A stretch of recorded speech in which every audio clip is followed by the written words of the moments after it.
Chapter 50 Happy Landings. Both Graham and Bouncer had been flat out for hours as the DC-3 they had stowed away and had crept slowly from Gibraltar to England.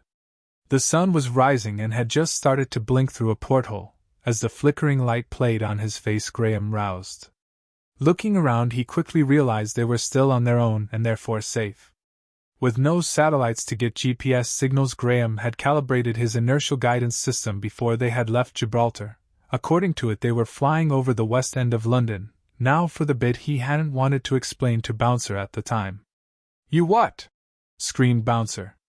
"It's the only way we can get to Dirac quickly," replied Graham, ecstatic they were still on wireless comms. Otherwise, he was sure the pilots would now be under no illusions they had a couple of passengers.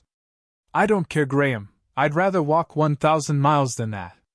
Look, it will be fine. You may even enjoy it," said Graham, desperately trying to calm Bouncer down. "Besides, we've only got 3 to 4 minutes to discuss it, otherwise we start flying away." Bouncer paused for a second to digest all Graham had said. "And you're sure it'll be okay?" "Positive, and if not, I'll shift into a helicopter and sort it that way." "But won't that stand out like a sore thumb? Isn't it a few years before Mr. Sikorsky invents the helicopter?" replied Bouncer. "Yes, it is, and yes, it will probably stand out, but if it makes you happier, I'll promise you I'll take the risk." With a backup plan safely lodged, Bouncer clearly relaxed a little. "Okay, right then, so what do I do?" "Well, simple really. Throw yourself out of the plane, count to 3, then pull the cord. From this altitude I think we'll be able to glide most of the way to Cambridge." "And these parachutes will work?"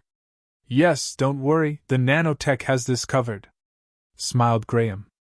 Graham found the side cargo door and quickly worked out how to open it. He also spotted the door open switch wiring and tweaked it so it would not work, though the sudden drop in temperature would ultimately alert the pilots as to something being afoot.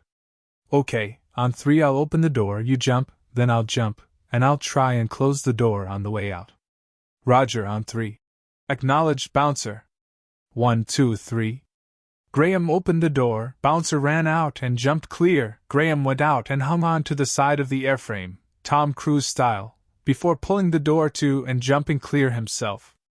A second later he was screaming, arms and legs pulled back in an aerodynamic dive to gain speed to catch up with Bouncer. As soon as he saw his chute open, Graham pulled his own cord and navigated over to his friend, who by this time had a smile from ear to ear.